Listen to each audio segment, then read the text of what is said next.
Pemirsa, Anda menyaksikan CNBC Indonesia Profit bersama saya, Safrina Nasution. Di kesempatan kali ini, Profit secara eksklusif telah bergabung bersama kami Kepala Eksekutif Pengawas Inovasi Teknologi Sektor Keuangan, Aset Keuangan Digital, dan Aset Kripto OJK, Bapak Hasan Fauzi. Pak Hasan, apa kabar?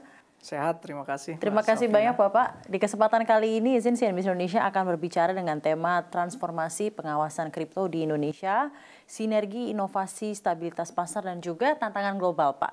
Karena biasanya kita di CNBC Indonesia melihat bagaimana gejolak ekonomi yang ada di global dan domestik ini berpengaruh terhadap aset-aset digital seperti kripto dan dampaknya terhadap institusi keuangan yang ada. Dan OJK mengawasi hal ini.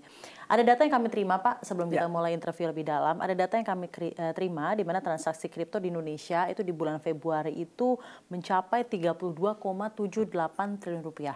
Angka yang tidak main-main, jumlahnya begitu signifikan, juga pertumbuhannya kita lihat terus meningkat dari bulan ke bulan, tahun ke tahun, meskipun ini ada penurunan dibandingkan bulan sebelumnya. Namun jumlah pengguna kripto juga semakin meningkat. Kita pernah berbicara dengan industri kripto lainnya bahwa Indonesia itu salah satu negara yang memiliki implementasi atau penetrasi kripto yang paling tinggi di Indonesia, di dunia ketiga ya. Jadi apa yang jadi faktor pendorong pertumbuhan jumlah pengguna kripto di Indonesia? Bagaimana OJK memandang begitu interestnya masyarakat Indonesia terhadap kripto sendiri, Pak Hasan? Baik, terima kasih. Pertanyaannya sangat baik. Jadi memang betul kalau kita lihat terutama di tahun ini tren peningkatan jumlah konsumen di Indonesia untuk aset keuangan digital secara keseluruhan, terutama aset kripto, masih kita lihat tumbuh secara signifikan. Dari sisi nilai transaksi seperti tadi yang disampaikan memang terjadi dinamika dan fluktuasi. Ada saatnya nilai transaksi di bulan tertentu misalnya mengalami penurunan. Misalnya tadi disebutkan di bulan Februari sempat sedikit menurun misalnya dibandingkan angka transaksi di awal tahun di Januari 2025. Tapi itu juga tidak terlepas dari sentimen dan dinamika kondisi di regional dan global. Kita tahu di bulan tersebut kalau mengacu ke penurunan itu lebih disebabkan adanya insiden waktu itu. Ada insiden keamanan cyber yang memberi dampak kepada salah satu exchanger terbesar di dunia. Nah, kita kripto sebagai instrumen global tentu sedikit banyak dampak tersebut juga terjadi di pasar domestik.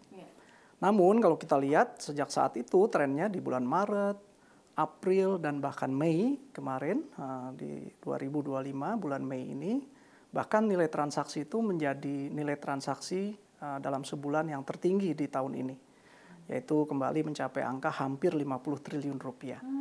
Sehingga year to date di Januari sampai Mei 2025, total nilai transaksi untuk aset kripto kita sudah ada di angka 191,8 triliun rupiah. Itu luar biasa loh, Pak. Luar biasa sekali. Nah, perkembangan yang lebih menarik lagi kalau kita lihat di sisi jumlah pengguna yang terus menunjukkan tren peningkatan yang signifikan. Di Mei 2025 ini tidak kurang tercatat 14,78 konsumen untuk aset kripto nasional. 14,78 juta konsumen.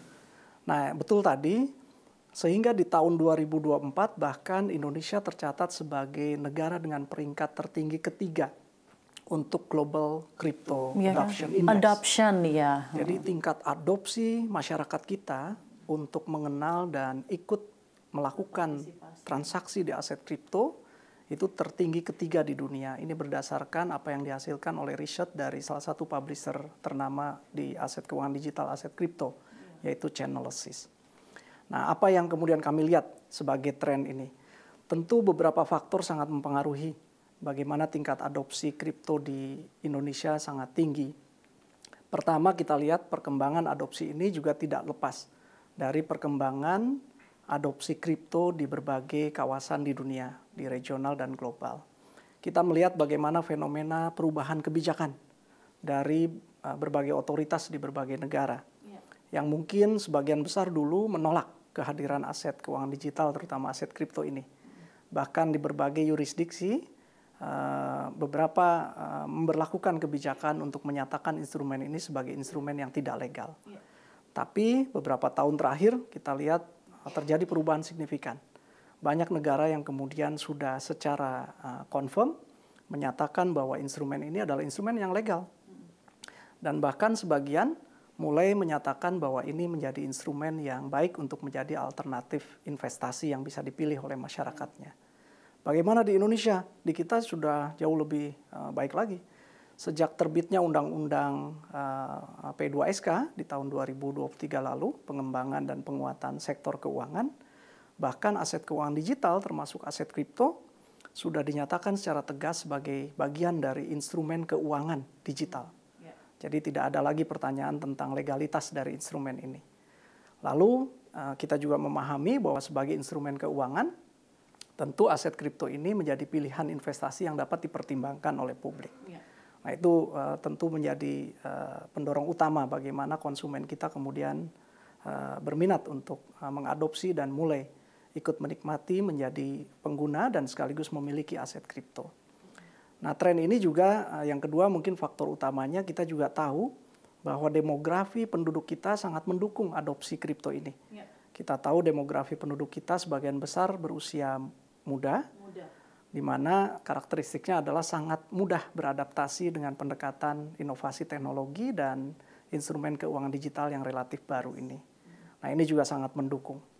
Kemudian tentu yang lainnya adalah adopsi dari pemanfaatan internet dan juga smartphone di Indonesia yang sangat masif digunakan, terutama oleh penduduk berusia muda ini.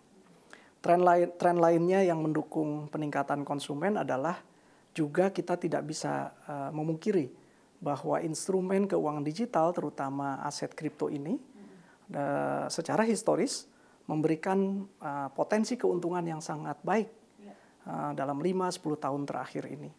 Dan tentu ini kemudian selanjutnya direspon oleh publik, masyarakat investor sebagai bagian dari upaya mendiversifikasi investasinya. Dan yang terakhir mungkin kita bisa sama-sama juga menyaksikan bagaimana dengan Undang-Undang P2SK tadi yang juga memberi amanah dan mandat secara khusus kepada regulator baru yaitu kami di OJK. Betul. Untuk melakukan pengaturan dan pengawasan yang baik. Tadinya di Bapepti. Oke, silakan bisa dijelaskan Pak. Nah, jadi kepastian regulasi dan pengawasan yang dihadirkan oleh OJK ini, kami juga memandangnya sedikit banyak kemudian menjadikan tingkat kenyamanan dan keinginan kuat dari konsumen untuk kemudian memulai juga melakukan kegiatan di aset keuangan digital dan aset kripto nasional. Nah, saya kira itu tren yang bisa kita saksikan dan memang ada alasan-alasan di belakangnya. Oke.